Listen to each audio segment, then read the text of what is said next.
The widow stood at the edge of the highway like the world had forgotten to finish her sentence. Wind pressed against her black dress, lifting the hem just enough to remind her she was still made of flesh and bone. Not just memory. Dust curled around her boots, settling into the creases as if trying to claim her. She had been walking for miles long enough for the sun to climb and begin its slow, merciless descent, but she hadn't once thought of turning back. There was nothing behind her that hadn't already closed its door. Her name no longer felt like it belonged to her. It had been spoken to softly in condolences, to carefully in paperwork, to rarely in the months since the funeral. Widow, that was the word the world preferred now.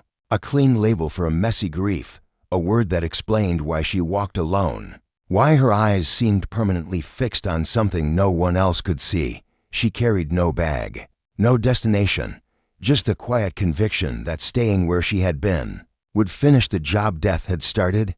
Cars passed her without slowing. Trucks thundered by, rocking her with their wake.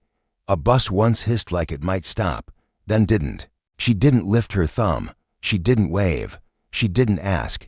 Asking felt dangerous, like hoping. And hope, she had learned, was a thing that could kill you if you let it grow to wild. When the pickup finally appeared, she heard it before she saw it. Not loud, not fast, just steady. An engine that didn't rush. Tires that didn't scream. It moved like it had nowhere better to be. The truck slowed. Gravel popped beneath its wheels. It stopped a few yards ahead of her, angled slightly toward the shoulder like it was giving her space to decide. The driver's door opened with a creak that sounded old, but well cared for. He stepped out. Cowboy was the first word her mind supplied, though it felt too small for him. He wore a hat that had seen real sun, real rain. His jeans were faded where work had rubbed them thin. Boots scuffed, shirt rolled at the sleeves. He moved with the unhurried confidence of someone who had learned that the world didn't respond well to panic. He didn't smile, didn't frown. He just looked at her, eyes sharp but not unkind, like he was reading a story written in dust and posture and the way grief bends a spine forward. "You lost?" he asked. The question surprised her. Not where you headed, not need a ride. Lost. As if it were a condition, not a failure. She swallowed. Her throat hurt like she hadn't used it in days. "I think so." The wind carried her words away, but he heard them anyway. He nodded once, as if that settled something. "Road's a hard place to figure that out," he said. She almost laughed. Almost. "I wasn't planning to stay on it." Silence stretched between them. But it wasn't awkward. It was the kind of quiet that lets a person breathe. He leaned against the truck bed, arms loose at his sides, giving her time, like he understood that rushing someone who'd already lost everything was a kind of cruelty. "Where you trying to go?" he asked eventually. She looked past him, down the long ribbon of asphalt that shimmered in the heat. "Anywhere else?" He followed her gaze. Then he said the thing that would split her life cleanly in two. "Then follow me home." She blinked. The words landed heavy, simple, dangerous. "I don't even know your name." "Don't need it yet," he said. She studied him harder now. There was no hunger in his eyes, no savior complex, no edge of demand. Just an offer, laid out plain as a hand held open. "And if I say no?" she asked. He shrugged. "Then I'll get back in my truck, and you'll keep walking." That, more than anything, made her hesitate. He wasn't trying to win her. He wasn't trying to fix her. He was just there. The widow looked down at her boots, at the dust caked into the leather, at the road that had carried her this far, and no further. She thought of the house she had left behind, rooms still holding his shape, his absence louder than any sound. She thought of the bed she couldn't sleep in, the mornings that hurt worse than nights. She exhaled. "Okay," she said. "I'll follow you." He nodded again once, like it was always going to be that simple. She drove behind him, her car an old thing she barely remembered buying, following the steady line of his truck as it turned off the highway and onto roads that grew narrower and quieter. The land opened up, fields stretching wide, fences leaning like tired men. The sky felt bigger out here, less judgmental. He didn't rush, didn't test her willingness.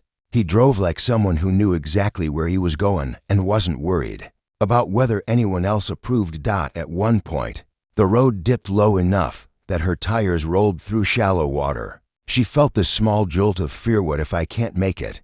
But she did. And when she came out the other side, his brake lights flickered once, as if he'd been watching in the mirror. They passed no neighbors, no towns, just land and sky, and the sense of moving deeper into something that didn't require explanation. She expected him to pull into a ranch bustling with people, or a house too big for the strangers. Instead, the place he led her to was quiet and worn in the way that meant loved, not neglected. A modest house set back from the road, barn off to one side, fence repaired in some places and sagging in others. He parked and waited until she shut off her engine. "You hungry?" he asked, as if this were the most natural next step in the world. She realized she was, painfully so. Hunger had been another thing grief had dulled. "Yes," she said. "Good. Supper's almost ready." That stopped her. "You were expecting me?" A corner of his mouth lifted, not quite a smile. "I cook whether I've got company or not."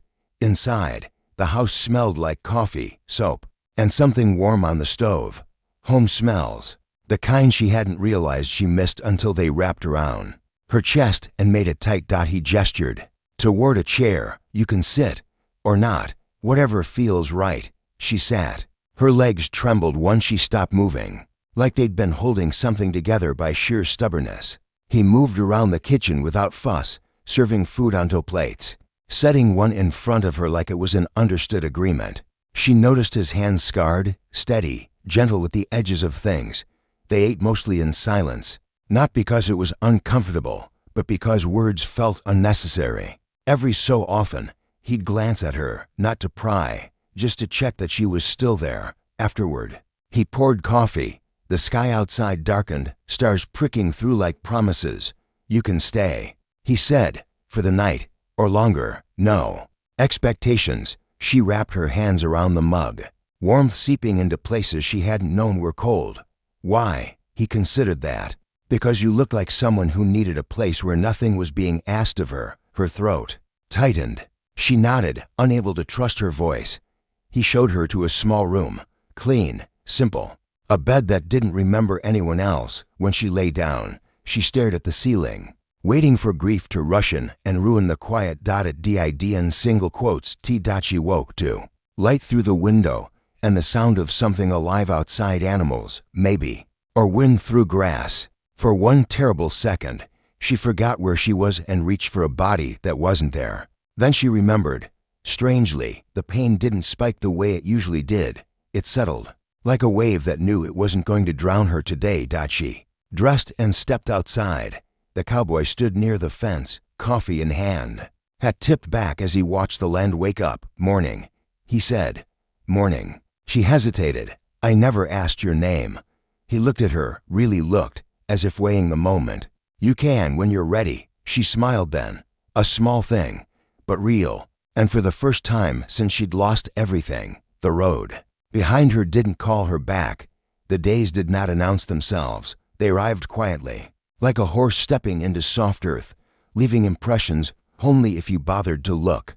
Morning came with light sliding across the floorboards and the smell of coffee already made. Evening came with the low sound of wind combing the grass flat, and the sun dragging itself down behind the hills as if tired of shining on a world that kept breaking its own heart. She learned the rhythm of the place without being taught, learned when to step aside and when to stand firm, learned that the land did not tolerate force, only patience. He never gave instructions unless they were needed, never hovered, never disappeared. He existed the way the horizon did, always there, never pressing. She helped because she wanted to, not because she was asked. Fed the animals, fixed small things, let her hands remember how to work instead of tremble. The ache inside her didn't vanish, but it shifted, like grief had finally found a place to sit down instead of clawing at her ribs. They spoke more now, but not much. Conversation came in pieces, stitched between tasks, weather, soil, the stubbornness of fences. He never asked about her husband, never asked why she wore black or why she sometimes went very still, eyes gone somewhere else entirely. He noticed, though. She knew he did. He noticed everything. One afternoon, while they were mending a gate that had given up pretending it was straight, She caught him watching her hands. "What?"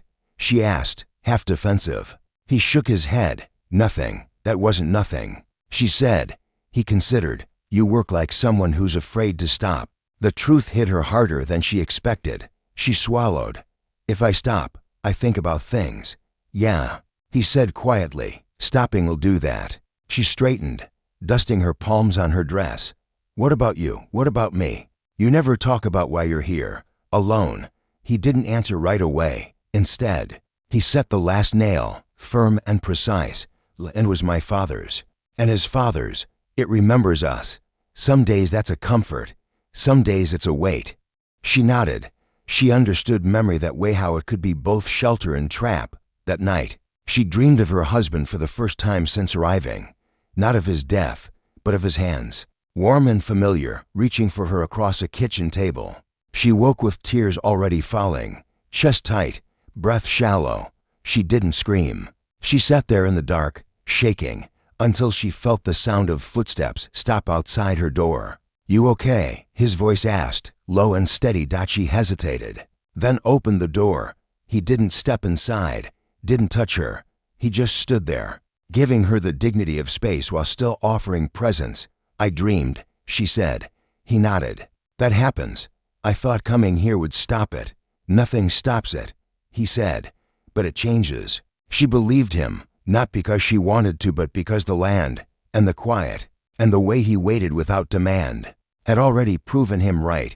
The truth did not come all at once. It came in fragments, like the way the past always did, unearthed by accident, not confession. She found the photograph first, tucked into a drawer she had been asked to organize. A woman stood beside him, smiling into the sun, her hand resting easy on his arm. The smile wasn't possessive. It wasn't staged. It was the smile of someone who believed the world would keep its promises. The widow felt the familiar sting of comparison, the quick, irrational fear that she had walked into a life already lived and broken. That evening, she placed the photograph on the table between them. "I didn't know," she said. He looked at it for a long moment. Then he sat down. Her name was Clara. Past tense, always past tense. "She leave?" the widow asked gently.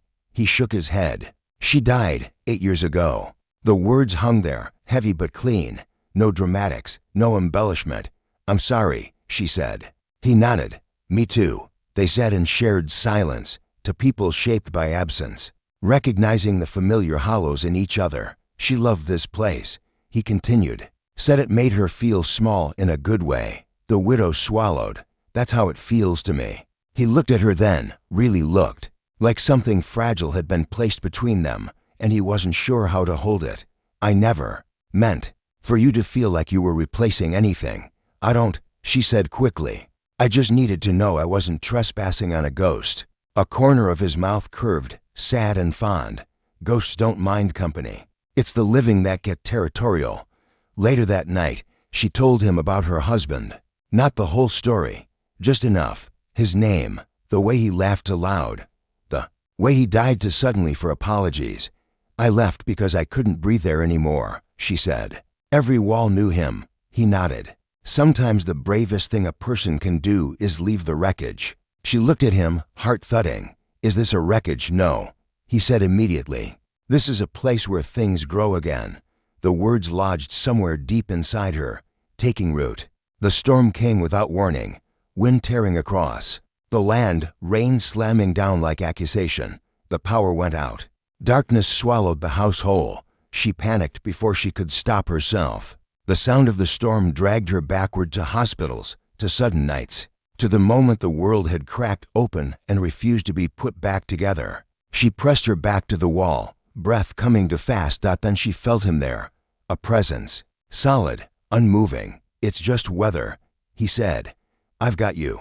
The words shouldn't have mattered, but they did. She didn't realize she was crying until he handed her a lantern, and their fingers brushed. Just once, the contact was brief, respectful, grounding. He didn't pull away too fast, didn't linger too long. They sat at the table while the storm raged, light flickering between them. "I don't know how long I can stay," she admitted. He nodded. "That's okay. I don't know who I am without being his wife. That's okay too." She looked at him, eyes shining. "What if I leave? Then I'll miss you," he said honestly. "And I'll still be glad you came." The storm eased eventually. The world didn't end. The house held. When the lights came back on, she realized something had shifted, not between them, but inside her. The fear that staying meant betrayal. The fear that healing meant forgetting. That night, as she lay in the quiet room, she understood. The truth she had been circling since the road. She wasn't following him home anymore. She was choosing it. Wanting was the quietest danger of all. It didn't announce itself the way grief did. It didn't tear through her chest or knock the breath out of her lungs. It settled in steadlow and patient, threading itself through ordinary moments, until she couldn't remember when it had begun. The way she noticed the sound of his boots before she saw him. The way her body leaned toward his voice without permission. The way silence between them had started to feel charged instead of empty. She fought it at first. Told herself it was only gratitude. Safety mistaken for affection. Loneliness reaching for the nearest shape that didn't hurt. She told herself all of this while watching him fix a fence post. Sleeves rolled, jaw set, hands sure in a way that had nothing to do with show. The wanting didn't care about her logic. It existed without apology. He noticed the change before she did. Not because she said anything she didn't, but because he had learned to read the space people left between words. He began to give her more room, not less. Stepped back when she stepped forward. Let silences stretch longer than necessary. It wasn't rejection. It was restraint. One evening, she found herself standing too close, the air between them tight enough to hum. She could feel the heat of him, the steady calm of a man who knew exactly what he was doing by not doing anything at all. "You don't have to do that," she said quietly. "Do what?" "Protect me from myself." He didn't answer right away. When he did, his voice was lower. "I'm not protecting you. I'm protecting us." The word landed hard. U.S., a future-shaped word. A dangerous one. She stepped back then, heart pounding, fear flaring sharp and fast. "I don't know if I can survive loving someone again." He met her eyes, steady as ever. "I don't need you to promise forever.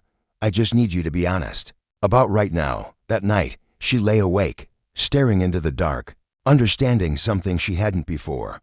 Grief hadn't made her empty. It had made her afraid of fullness. The first touch came by accident, or maybe by courage disguised as chance. Her hand slipped while lifting a crate, and his caught her wrist automatically, firm and grounding. The contact lasted no longer than a breath, but her entire body reacted as if something ancient had been awakened. Heat flared, sharp and undeniable. She didn't pull away immediately, neither did he. When he released her, the air felt colder, thinner. "I'm sorry," he said. "For what?" "For wanting more than you're ready to give." Her chest tightened. "You don't get to decide that." He studied her, expression unreadable. "Then tell me." She opened her mouth, closed it. Truth crowded her throat, messy and unfinished. "I want you," she said finally. "But I'm scared of what it would mean." He nodded slowly. "That makes two of us." They didn't kiss, didn't touch again, and somehow that restraint made everything louder. Days passed. The land held its breath. Then one afternoon, she came apart, not in tears, not in panic, but in memory. She told him about the last fight she'd had with her husband, the words she hadn't said, the apology she never got to make. "I'm afraid if I love you," she whispered, "I'll be punished for moving on." He didn't interrupt. When she finished, he said softly, "Love isn't a finite thing. It doesn't get used up. It just changes shape." She looked at him then, really looked, and saw not a replacement, not a refuge, but a man standing in his own scars, offering nothing but truth. She reached for him. This time, he didn't step back. The kiss was not desperate.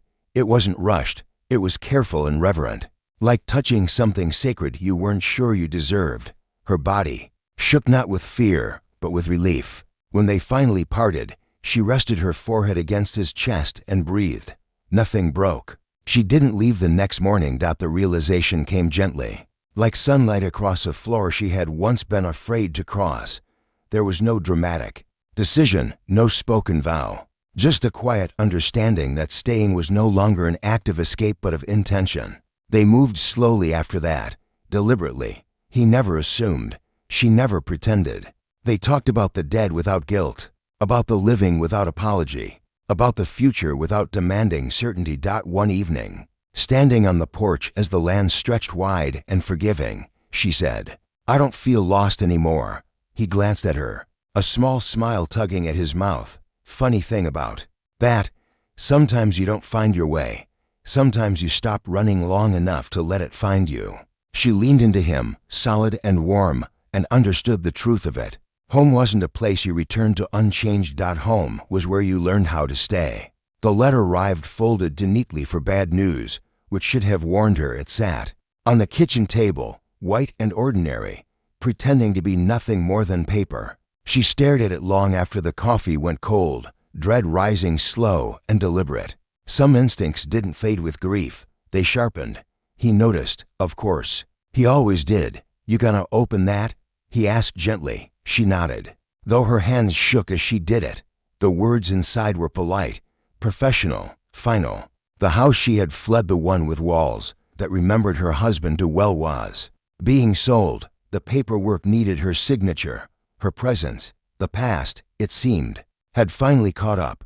"I have to go back," she said quietly. The room felt smaller all at once. "For how long?" he asked. "I don't know." He nodded, jaw tightening just enough for her to see. "I'll drive you." She looked at him sharply. "You don't have to." "I know." The drive was longer than she remembered.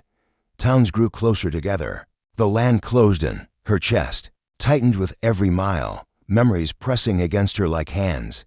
He didn't fill the silence, just kept driving, steady as ever, like he could carry them both through whatever waited. When they reached the house, she hesitated on the porch. Everything looked the same.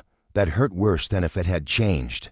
"You want me to come in?" he asked. She nodded. Inside, the air was stale with time and absence. She moved room to room, touching nothing, breathing shallow. When she finally broke, collapsed against the counter, shaking. He was there instantly. He didn't say it would be okay. He didn't say anything at all.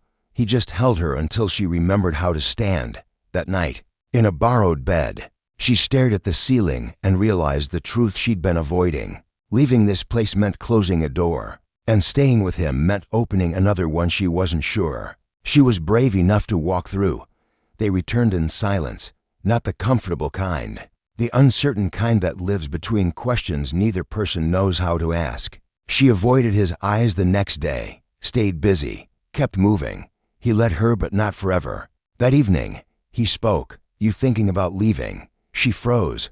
"I'm thinking about choosing," she said. He nodded slowly. "Those aren't the same thing." She turned to face him, voice tight. "What if I choose wrong?" He held her gaze, unwavering. "Then you'll survive it. You've already proven that." She swallowed. "What if staying means I lose myself again?" "Then we'll stop," he said simply. "I'm not here to own you."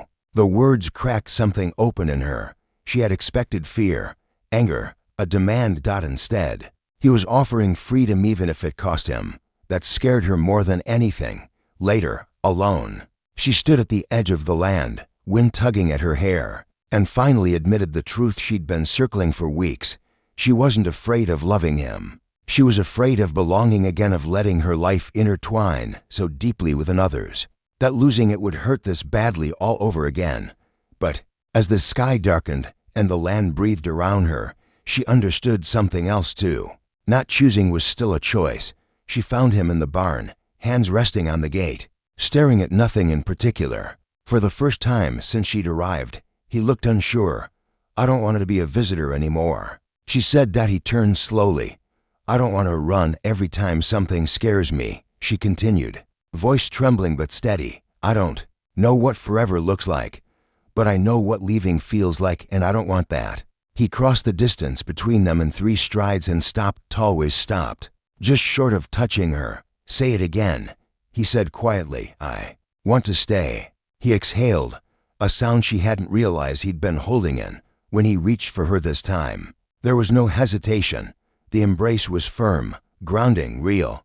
"I won't promise you easy," he said into her hair, "but I'll promise you honest." She smiled through tears. "That's all I've ever wanted." Outside, the land held steady. The past loosened its grip, and for the first time, staying didn't feel like standing still. It felt like moving forward together. The man came in a clean truck with city tires and papers that smelled like ink and certainty. He parked too close to the fence, stepped out without looking around, and walked up to the house like he already owned it. She watched from the porch, unease tightening low in her stomach. Some threats announced themselves with raised voices. Others arrived smiling. He introduced himself by name she didn't bother to remember, representing a company with plans, renewable energy, growth, opportunity. He spoke of easements and leases and how land like this was underutilized. He spoke as if the hills were empty and the silence worthless. The cowboy listened without interruption, hands in his pockets, eyes steady. When the man finished, she expected anger. Instead, the cowboy asked one question, "You done?" The man laughed. "I think you'll want to hear the offer again." "No," the cowboy said calmly. "I don't." The man's smile thinned. "You don't really have a choice. This land's been flagged. Development's coming whether you like it or not." Something flared in her, then protective, fierce. This place wasn't just soil and boundary lines. It was breath. It was healing. It was where she had learned to stay. He turned to her after the man left, jaw tight. "He'll be back." "What happens if you lose this?" she asked. He didn't soften the truth. "I lose everything." The words sat between them like a blade. That night, sleep refused her. She lay awake listening to the land, the quiet suddenly fragile. For the first time since arriving, fear wasn't behind her, it was in front of her. The pressure mounted fast, calls, letters, threats wrapped in politeness. She watched him shoulder it without complaint, the same way he handled everything alone. "Too alone. You don't have to carry this by yourself," she said one evening. "I always have." He replied, "That doesn't mean you should." He looked at her then, something raw flickering across his face. "If I lose this place, I don't want you thinking you tied yourself to a sinking ship." She stepped closer, voice steady. "I didn't choose this land. I chose you." The admission hung heavy, undeniable. He exhaled, long and slow, like a man letting go of armor he'd worn too long. "Then stand with me." And she did. They researched. They planned. She used skills she'd forgotten she had: paperwork, persistence, refusing to be dismissed. They spoke at meetings, filed objections, argued not with rage, but with facts and conviction. It was exhausting. It was frightening. It was real. One night, after a particularly brutal day, she broke down, not in grief, but in fear of losing what she'd found.